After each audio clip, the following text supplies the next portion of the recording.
오전에도 말씀을 드렸지만, 이 시간이 이제 2025년도의 마지막 주일, 또 마지막 오후 예배입니다. 마지막 하니까 모든 게 다 끝난 것 같은 그런 느낌이 들어서 좀 그런데, 이제 새로운 2026년도가 시작되어지면 또 똑같은 일상이 우리에게 이어지겠지요. 그런데 마지막 하면서 또 한 해를 보내는 감회가 어떠십니까? 해마다 이맘때쯤 되면 아이고 좀 1년 잘 살 걸 이런 후회가 좀 오기도 할 것입니다. 어떻게 한 해 동안 잘 사신 것 같습니까? 돈 좀 많이 모아 놓으셨어요? 여행 다니시면서 또 인생 충전, 재충전 좀 하셨나요? 그렇대요. 그런데 신앙생활은 어떠셨습니까? 신앙생활은.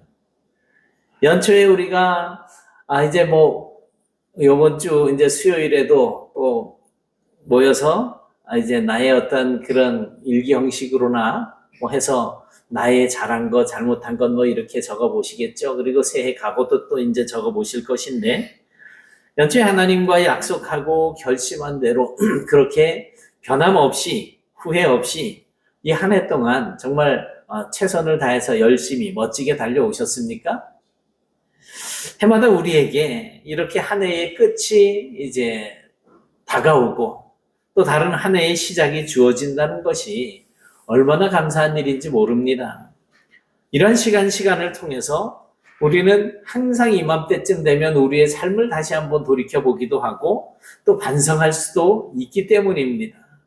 우리가 하나님 앞에서 잘한 것, 잘못한 것, 이런 것들에 대해서 내가 스스로 결단할 수 있는 부분은 아니겠지만 하나님 앞에서 우리가 돌이켜야 할 부분들이 생각이 나고 그래서 돌이키고 회개하고 돌아서게 된다면 정말 얼마나 은혜스러운 일이 될지 모르겠습니다.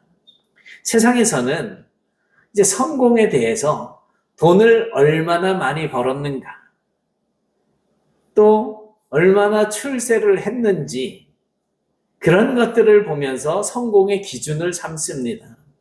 그래서 돈을 적게 번 사람보다 돈을 많이 번 사람은 성공한 사람이라는 이야기를 듣게 되겠지요.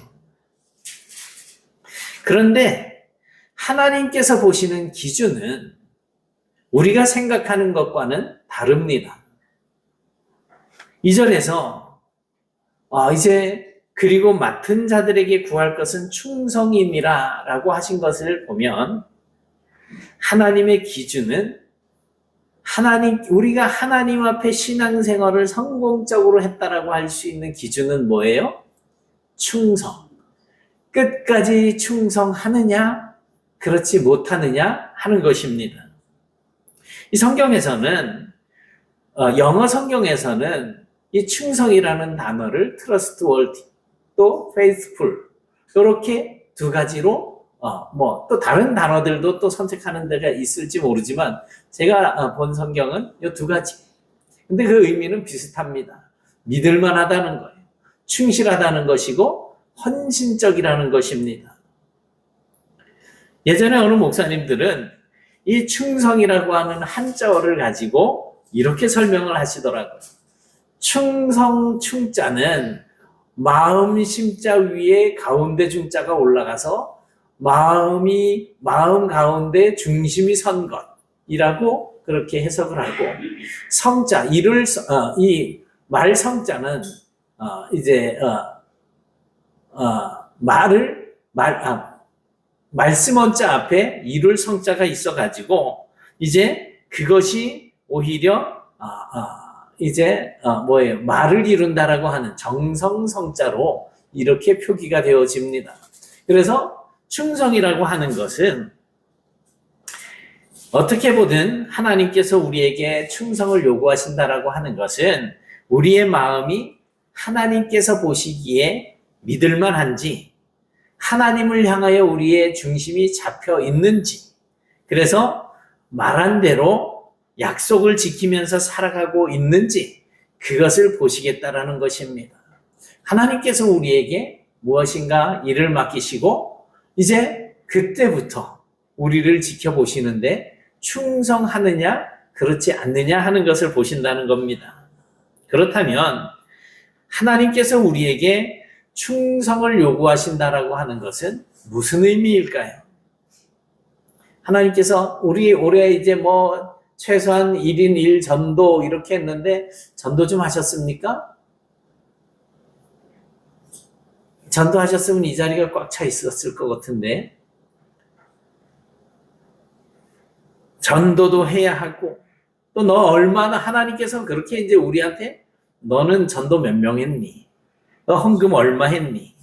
얼마나 많이 봉사했니? 너 열심히 성경 읽었니?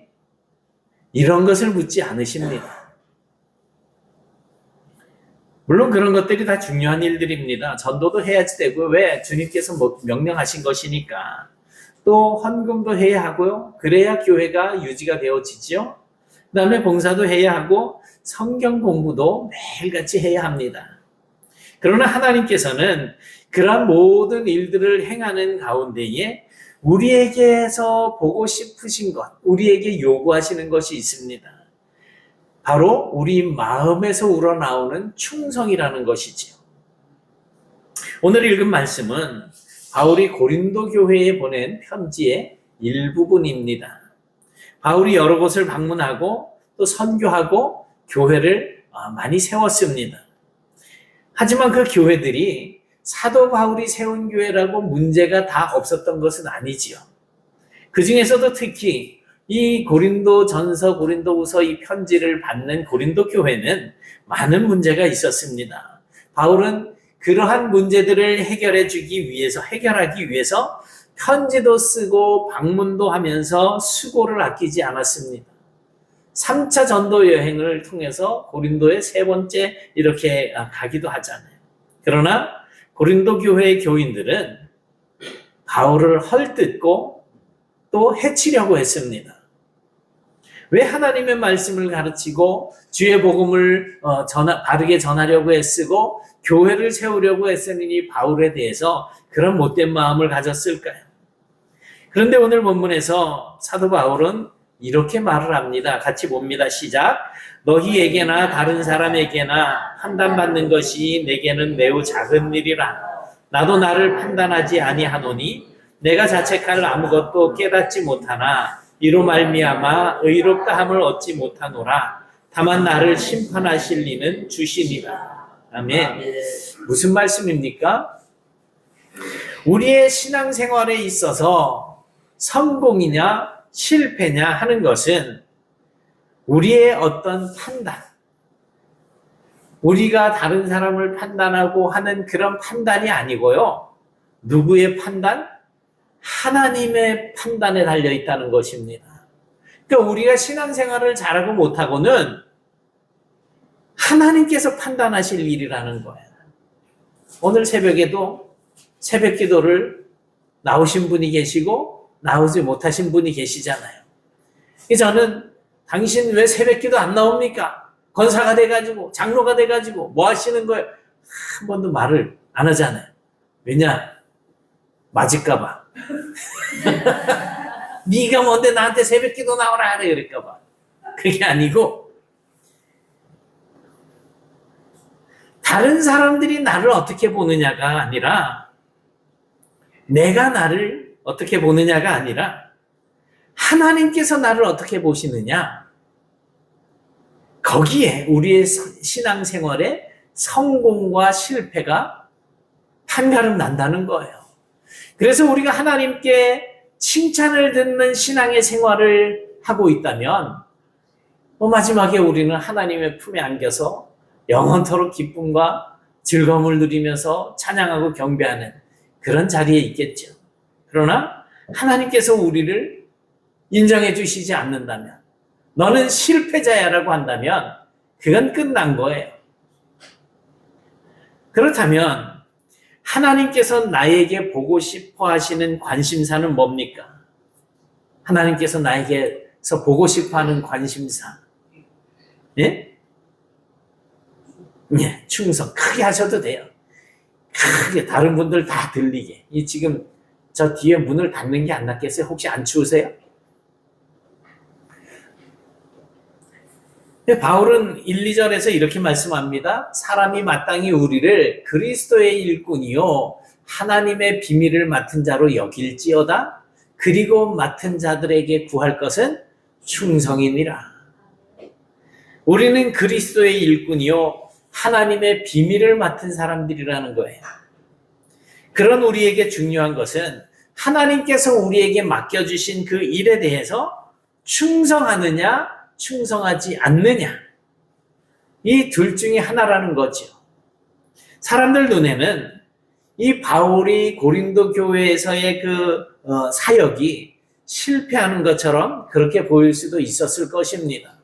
왜냐하면 그렇게 가서 복음을 전하고 교회가 세워지고 하는데 하나님 예수 그리스도를 믿는 하나님의 자녀요 백성이라고 하는 이 자들이 이 이방 사람들이 하던 그 습관을 버리지 못한 거예요.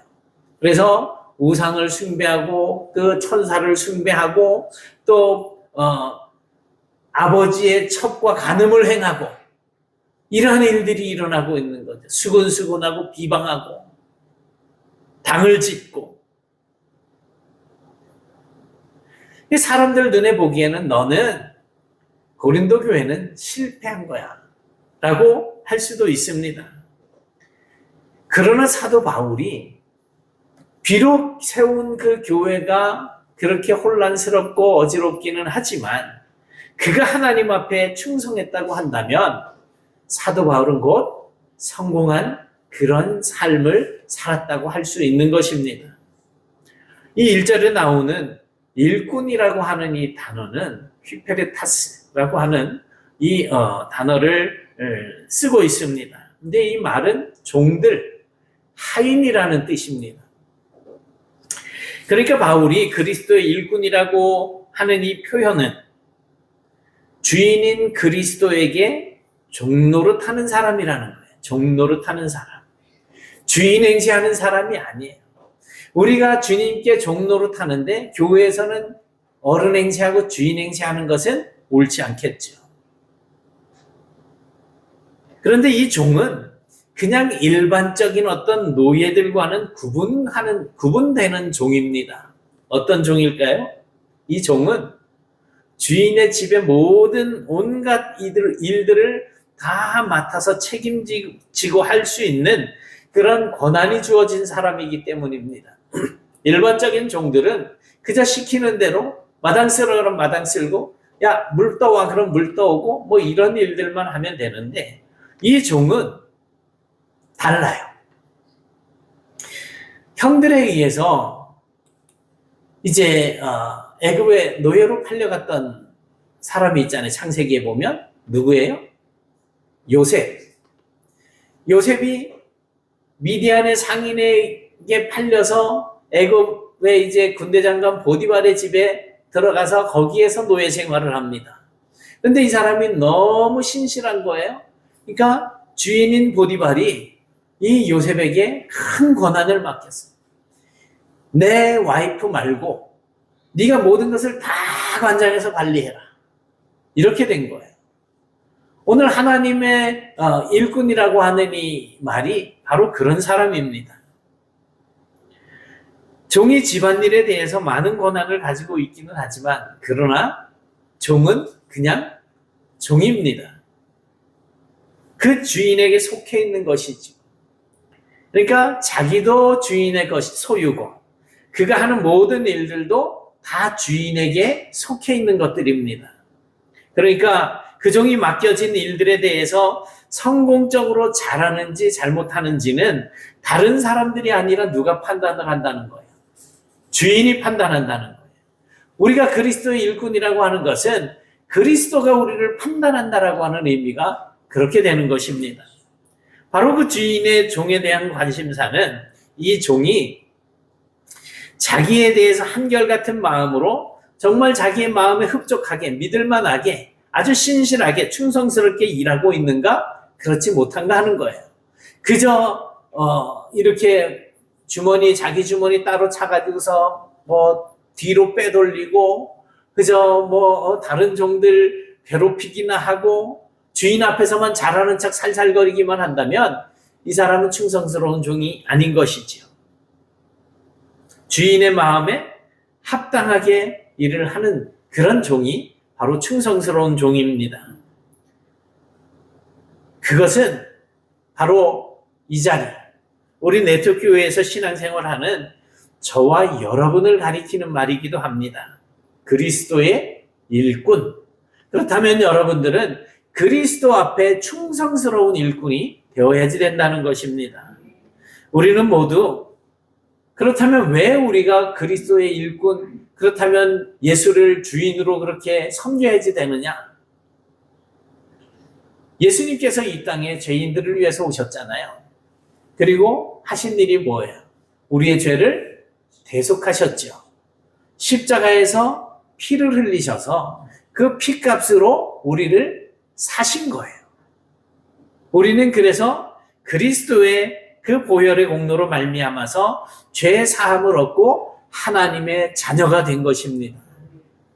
예수님의 피값으로 우리를 사셨으니 이제 우리 인생의 주인은 내가 아니라 누구예요? 예수 그리스도이십니다. 우리가 예수님을 주님이라고 부르는 것은 바로 그런 뜻이에요. 그래서 주일은 주께서 부활하신 날을 기념하는 거예요. 확 줄여가지고 주일, 주님의 날이라고 부르는 거죠.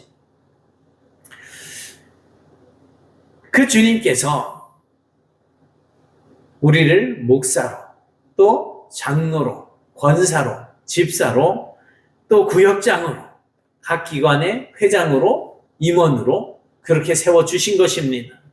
그리고 이런저런 일들을 우리에게 맡겨주셨습니다. 그것이 무엇이든지 간에 우리가 하는 일들은 나의 일이 아니고 우리의 일이 아니고 누구의 일이다?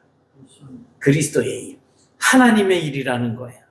우리는 그 일을 충성스럽게 감당해야 할 하나님의 일꾼들, 하나님의 종들인 것입니다.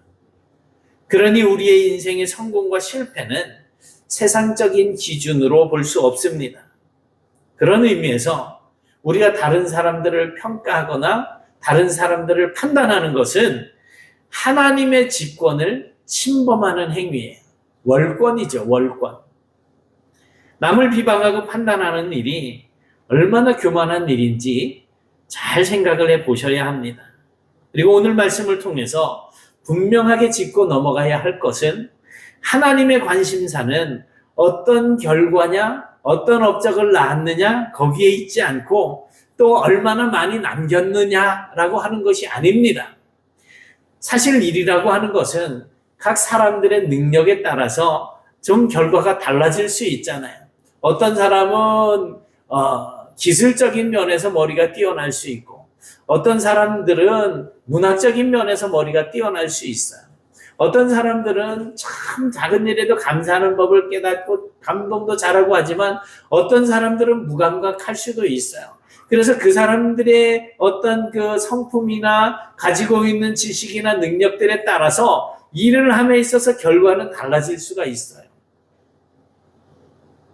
상황에 따라서도 잘할 수도 있고 잘못할 수도 있습니다. 하나님께서는 그래서 그런 것들을 보시지 않는다는 거죠. 어떤 주인이 이제 타국으로 떠나면서 종들에게 5달란트와 2달란트와 1달란트를 맡겼습니다. 그런데 5달란트를 받은 종과 2달란트를 받은 종은 나가가지고 장사를 시작해서 갑절로 남겼어요. 그들의 손에는 10달란트와 4달란트가 있겠죠. 그런데 1달란트 받은 종은 그것을 수건에 싸서 땅에다가 묻어두었다가 주인이 와서 이제 회개하려고 할 때 그 쌓아놓은 것을 가지고 와서 보시옵소서 당신의 것을 받으셨나이다라고 이야기를 합니다. 이 1달란트 받은 종은 어쩌면 2달란트나 5달란트 받은 사람에 비해서 자기는 왜 이렇게 조금뿐이 안 맡기셨습니까? 라고 투덜거리고 있고 아무것도 안 하고 있을 수도 있었을 것입니다. 하지만 2달란트 받은 종도 사실은 5달란트 받은 종에 비하면 적게 받은 거잖아요.